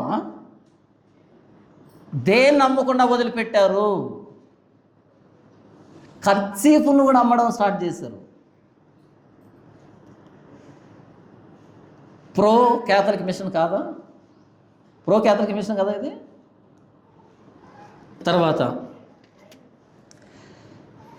క్రూసైడ్స్. తెలుసా క్రూసైడ్ అంటే ఏంటో? పవిత్ర యుద్ధం. క్రూసైడ్స్ అంటే తెలుసా మీకు? పవిత్ర యుద్ధాలు. ఆ డాళ్ళు మీద సిలువు గుర్తేసి యుద్ధానికి వెళ్ళారు. దీన్ని ఎవరు నడిపించారు తెలుసా? ఆయన పేరు పోప్ అర్బన్ II. ఆయన పేరు 1095 సంవత్సరంలో పోప్ అర్బన్ II పోప్ ఏమని ప్రకటించాడు? యుద్ధం చేయండి, మన యెరూషలేమును ఆక్రమించుకుందాం అని యుద్ధం ప్రకటించాడు. ఆ డాల్ మీద ఏం రాశాడు? డాల్ మీద ఏముంది? సిలువ. పేతురు కత్తి తీసుకొని ఆ బంట్రౌతు చెవి తెగ నరిగితే యేసుప్రభువు ఏమన్నాడు? కత్తి తీసి వరలో పెట్టు, కత్తి పట్టుకున్న వాళ్ళు కత్తితోనే పోతారు అని చెప్పాడు. కుడి చెంప మీద కొడితే ఎడమ చెంప చూపించని చెప్పాడు. ఎవడైనా దుష్టుడు నిన్ను కొడితే వాడికి ఇంకో చెంప చూపించని చెప్పాడు. కీడుకు ప్రతి కీడు చేయొద్దని చెప్పాడు. శత్రువుని కీడు చేతి కాకుండా మేలు చేత చేయించని చెప్పాడు కదా. మిమ్మల్ని హింసిస్తున్న వారి కోసం ప్రార్థన చేయండి అని చెప్పాడు. ఆయన సిలువుని దేని మీద వేశారు? డాలు మీద. మనం యుద్ధం చేయొచ్చా? అవతలకి చంపొచ్చా? కత్తి పట్టుకున్న పేతుర్ని కత్తి వరలో పెట్టని వేసుకో చెప్తే అందరు కత్తులు పట్టుకుని యుద్ధానికి వెళ్ళండి అని ఆ డాలు మీద సిలువు గుర్తు వేయించాడు పోప్ అర్బన్ II 1095 సంవత్సరంలో. పోప్ అంటే ఎవరింతకి? ఆర్సీఎమా లేదా ప్రొటెస్టెంటా? ఆర్సీఎం. యుద్ధం చేయకూడదు, హింస చేయకూడదు, కీడు చేయకూడదు, ఒక చెంప కొడితే రెండో చెంప చూపించాలని క్రీస్తు చెప్పిన సిలువని యుద్ధ ఆయుధం మీద వేసి క్రీస్తు మనకు విజయాన్ని ఇస్తాడు పదండని క్రూసైడ్స్, పవిత్ర యుద్ధాలు జరిగించారు. క్రైస్తవులైన వీళ్ళంతా క్రైస్తవులా? ఇప్పుడు మనం క్రూసైడ్ చేయట్లేదు చెప్పండి. చేస్తామా చేయమా? మన తడక చూపెడతాం కదా. ఏదైనా తేడా వస్తే ఏదైనా చర్చ మీద మీరు మాట్లాడండి, ఎవరైనా పాస్ మీద మాట్లాడండి, క్రూసైడ్ స్టార్ట్ కాకపోతే నన్ను అడగండి. ఎన్ని బూతులు మాట్లాడతారో, ఎన్ని గొడవలు చేస్తారో, ఎన్ని కేసులు పెడతారో, ఎంత హంగామా చేస్తారో, ఎంత హింసకు ప్రేరేపిస్తారో ఒకసారి మీరు చూడండి. కొట్టేస్తారు, కొడతారు, బూతులు మాట్లాడతారు. క్రూసైడ్ కాదా ఇది? దోషులకు ప్రతి దోషం చేయకూడదని బైబిల్ చెప్తే బూతులు ఎలా మాట్లాడుతున్నారు మీరు? మళ్ళీ ఒకసారి వీడు చూశాను, వీడు చేగూడు అనే వ్యక్తి ఉంటాడు. వాడు బూతులు మాట్లాడాడు, పచ్చి బూతులు మాట్లాడాడు. నేను చూసి ఆశ్చర్యపోయి కింద కామెంట్లు కనపడుతున్నాయి. ఇంతకే రాసారు కామెంట్ చూద్దామని కామెంట్లు ఓపెన్ చేస్తే గాడ్ బ్లెస్ యూ అన్న, దేవుడు నిన్ను దీవించును కాకని రాశారు. దేనికి దీవెనా? మీకు పాయింట్ అర్థమవుతుందా? బూతులు మాట్లాడితే దాని కింద కామెంట్ ఏమంటున్నాడు? God bless you. క్రూసైడ్ కాదా ఇది? ప్రో క్యాథలిక్ మిషన్ కాదా ఇది? తర్వాత చూడండి, మూఢనమ్మకాలు. మీరు గౌరీపట్నం కానీ లేకపోతే ఇంకా ఏదైనా వెళ్ళండి ప్రాంతానికి, చెట్లకు ఉయ్యాలు కట్టి ఊపుతుంటారు పిల్లలు పుట్టిన వాళ్ళు. పిల్లలు లేని వాళ్ళు చెట్లకు ఉయ్యాలు కట్టి ఊపుతుంటారు. అక్కడ చెట్లకు గాజులు తొడుగుంటారు, తర్వాత మోకాల మీద నడుస్తుంటారు. ఇలాంటి చాలా వింత వింత పద్ధతులన్నీ చేస్తుంటారు అక్కడ. మూఢనమ్మకం కాదా అది? పిల్లలు పుట్టకపోతే శరీరంలో ఏదో లోపం, డాక్టర్ దగ్గరికి వెళ్ళు, మెడిసిన్ వాడు, అంతే కదా. చెట్టుకు ఉయ్యాలు కడితే ఏమవుతుంది?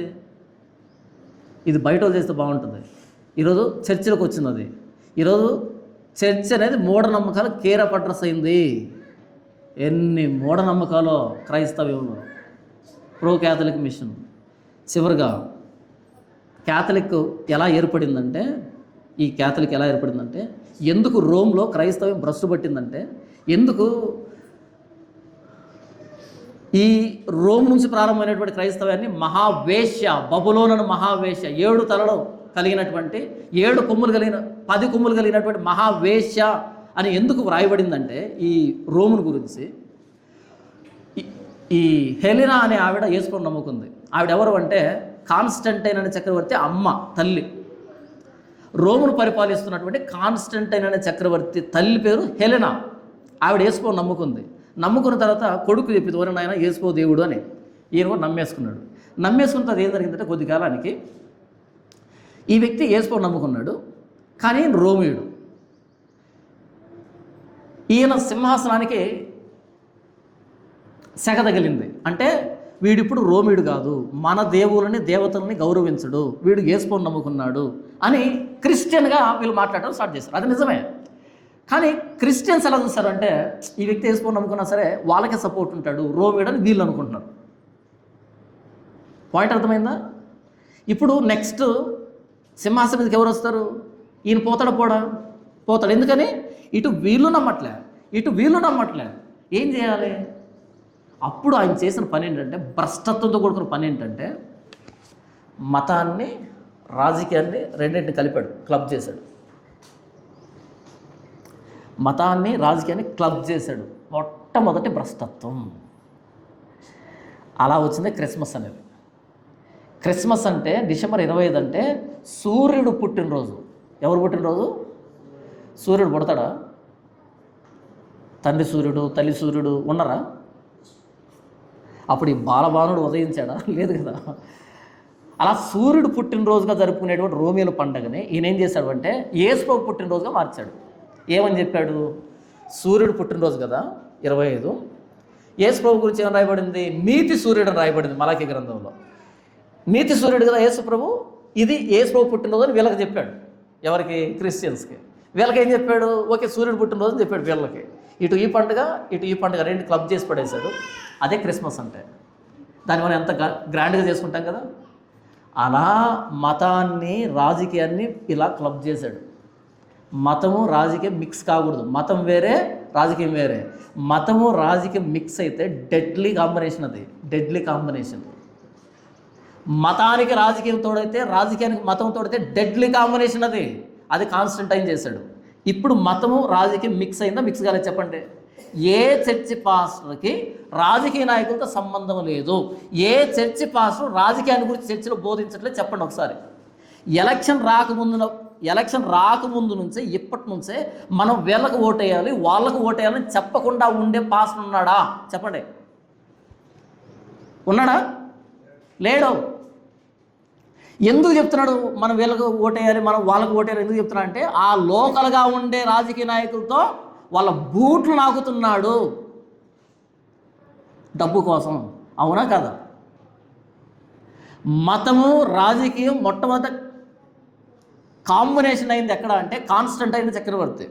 అక్కడ స్టార్ట్ అయింది రోమన్ క్యాథలిక్ మిషన్ అనేది. ఇప్పుడు ఏ పాస్టర్కి రాజకీయ పార్టీలతో సంబంధం లేకుండా దేవుడు నాకు ఈ వేదిక ఇచ్చాడు, నేను ఈ వేదిక మీద యేసు ప్రభు గురించే మాట్లాడతా అనేవాళ్ళు ఎక్కడున్నారో చెప్పండి ఒకసారి అంటున్నా. పై నుంచి కింద దాకా ప్రతి ఓడు రాజకీయం గురించి మాట్లాడేవాడే. ఈయన వస్తే మనకి ఇలా ఉంటుంది, ఈయన వస్తే మనకి ఇలా ఉంటుంది, మనం వీళ్ళకు ఓట్లేయాలి, వాళ్ళకు ఓట్లేయాలి, నా దగ్గర ఇన్ని ఓట్లు ఉన్నాయి, ఇంత ఓటు బ్యాంక్ ఉందని మాట్లాడుతున్నావు అంటే ఈ పుల్పిట్ని దేనికి వాడుకుంటున్నావు? ఈ వేదికని దేనికి వాడుకుంటున్నావు? మతాన్ని రాజకీయాన్ని కలగలిపావు. నీకు లోకల్గా ఉండేటువంటి ఎమ్మెల్యేనో ఎంపీగో ఊడిగం చేస్తున్నావు, వాళ్ళ బూట్లు నాకుతున్నావు, వాళ్ళకి డబ్బు తీసుకున్నావు, వాళ్ళకి చెంచాగిరి చేస్తున్నావు. నీ మీద వచ్చే కేసులను వాళ్ళు మాఫీ చేస్తారు, వాళ్ళకు పడాల్సిన ఓట్లు నువ్వు ఇస్తున్నావు, వాళ్ళతో సహజీవనం చేస్తున్నావు, వాళ్ళతో వ్యభిచారం చేస్తున్నావు. కాదా? ప్రో క్యాథలిక్ మిషన్ కదా ఇది? ఆధ్యాత్మిక వ్యభిచారం కాదా ఇది? రాజకీయ నాయకులకి ఈ వేదిక మీద ఏం పని? అక్కడ కూర్చో వినొచ్చు వాళ్ళు, ఇక్కడ ఏం పని? ఎందుకు వస్తున్నారు? స్పెషల్ కేసులకి ఎందుకు వస్తున్నారు వాళ్ళు? వాళ్ళు ఎందుకు మాట్లాడుతున్నారు అక్కడ? వాళ్ళు వచ్చినప్పుడు ఎందుకు క్రౌడ్ పెరుగుతున్నారు? వాళ్ళు వచ్చి మాట్లాడుతుంటే కేకలు ఎందుకు వేస్తున్నావు? ఏమర్థమైంది నీకు అసలు? ప్రో క్యాథలిక్ మిషన్ ఈరోజు ప్రొటెస్టెంట్గా లేరు, ఆర్సీఎంగా లేరు, మధ్యలో ప్రో క్యాథలిక్ మిషన్. అచ్చంగా యాజ్ ఇట్ కవల పిల్లలు ఉన్నట్టుగా బిహేవ్ చేస్తున్నాం ఇక్కడ మనం.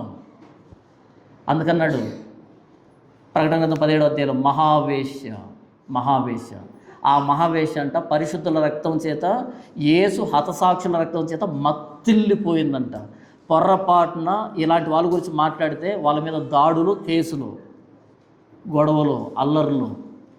అచ్చంగా వాళ్ళు ఎలా బిహేవ్ చేస్తున్నారో ప్రకటన గ్రంథం 17వ అధ్యాయంలో ఎలాంటి మాటలు రాయబడ్డాయో అవే లక్షణాలు ఈరోజు మనకు క్రైస్తవులో కనబడుతున్నాయి.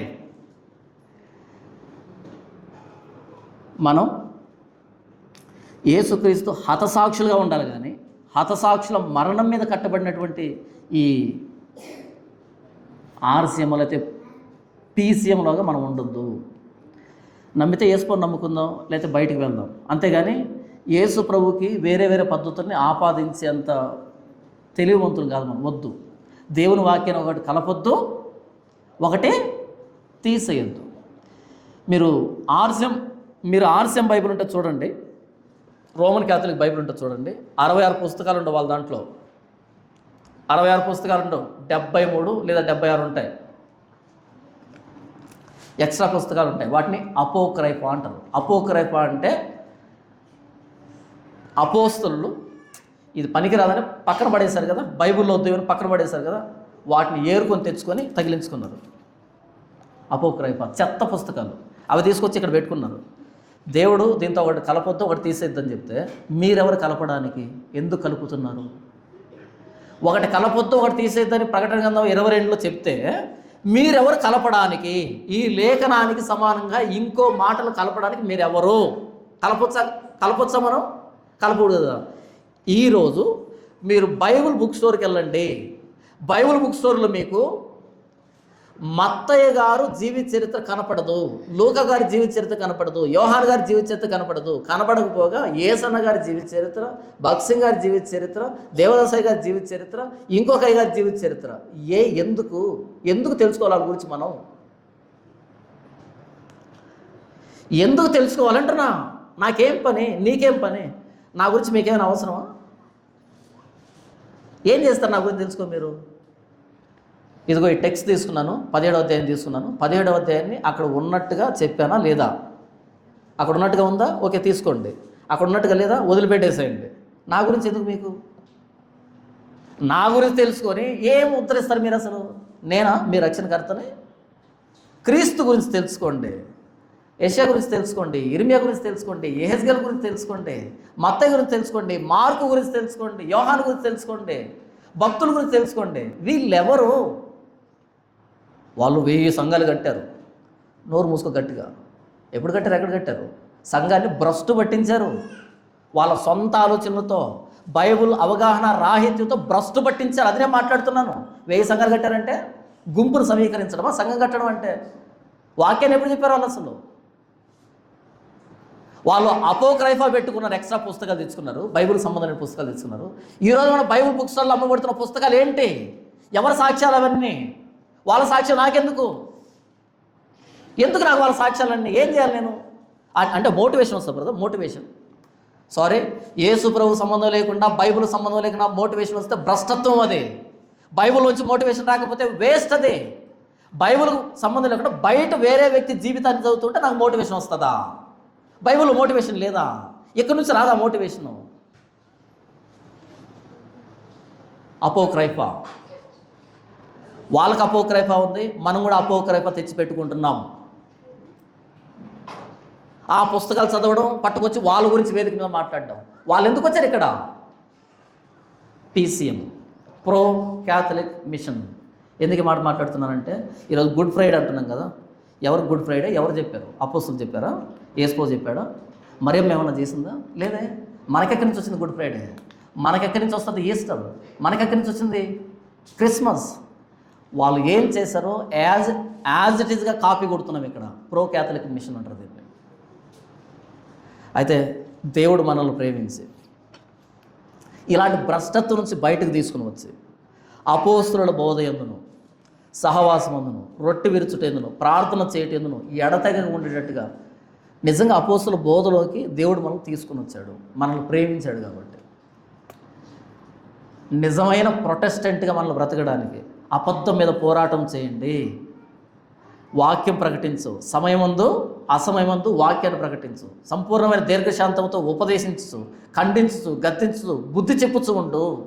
ఎందుకనగా జనులు హితబోధన సహింపక దురద చెవులు గలవారి తమ స్వకీయ దురాశలకు అనుకూలమైన బోధకులను పోగు చేసుకుంటున్నారు. కాబట్టి సత్యానికి చెమని ఒక కల్పనా కథల వైపు తిరిగే కాలం వస్తుందని అపోస్తలుడైన పౌలు చెప్పాడే. ఈరోజు మనం వాక్యం దగ్గరకు వచ్చాం, వాక్యాన్ని ప్రకటించుకుంటున్నాం. మనుషుల పద్ధతుల్ని, ఈ మహావేశ బబులోన్ లాంటి పద్ధతుల్ని, ఏకమైనటువంటి కార్యాలని, అసహ్యమైన కార్యాలని, బైబిల్ సంబంధమైన దేన్ని కూడా మనం పట్టించుకోవట్లేదు. వాటిని విసర్జిస్తున్నాం, వాటితో ప్రొటెస్ట్ చేస్తున్నాం, గొడవ పడుతున్నాం. ఇలాంటి బాధ్యత, ఇలాంటి రోషం దేవుడు మనకిచ్చాడు లేఖనాన్ని బట్టి. ఎంత ప్రేమిస్తే ఆ రోజు మార్టిన్ లూథర్ని దేవుడు ప్రేమించాడు కాబట్టి అంత సమాజానికి ఎదురుగా వెళ్ళేటట్టుగా ఆయన వాడుకున్నాడు. ఈరోజు మనల్ని దేవుడు ప్రేమించాడు కాబట్టి ఇంత భ్రష్టు పట్టిన సమాజానికి ఎదురుగా వెళ్ళి వాళ్ళు ఎదురించి మరలా లేఖనం దగ్గరికి రండని గద్దించేటువంటి కృపను దేవుడు మనకిచ్చాడు, అవకాశాన్ని, భాగ్యాన్ని మనకిచ్చాడు దేవుడు. కేవలం ప్రభువైన యేసుక్రీస్తు మరణ సమాధి పునరుద్ధానాలు ఎందే అతిశయపడేటట్టుగా దేవుడు మనల్ని దీవించాడు. ఏ మనుషులు కానీ, ఏ సిద్ధాంతాలు కానీ, ఏ డినామినేషన్లు కానీ మనల్ని అతిశయానికి గురిచేవు. కేవలం ప్రభువైన యేసుక్రీస్తు మరణ సమాధి పునరుద్ధానాలు ఎందే అతిశయం మనకు. ఆయన నా కోసం శిలువలో ప్రాణం పెట్టాడు. ఆయనకు నాకు మధ్య ఉన్నటువంటి ఈ సంబంధాన్ని ఇంకెవరితో నేను ప్రత్యామ్నాయం చేయదలుచుకోలేదు. నేను ఆయనే, అంతే. ఆయన అర్థం చేసుకోవడానికి అపోస్తులు, ప్రవక్తలే, ఇంకెవరు వద్దు, ఇంకే పరిస్థితి మాకు వద్దు. లేఖనాలనే ప్రామాణికంగా పెట్టుకొని, క్రీస్తునే ప్రామాణికంగా పెట్టుకొని, క్రీస్తునే గురిగా పెట్టుకొని, మన విశ్వాసానికి కర్త అయిన క్రీస్తును చూసి ఆయన వైపు నడిచేటువంటి, పరిగెత్తేటువంటి కృపని దేవుడు మనకిచ్చాడు. అందుకు మనం ధన్యులమే, దేవుడికి మనం కృతజ్ఞతాస్తుతులు చెల్లింపబద్ధులమై ఉన్నాం. దేవుడి వాక్యం దీవించును గాక. ఆమేన్.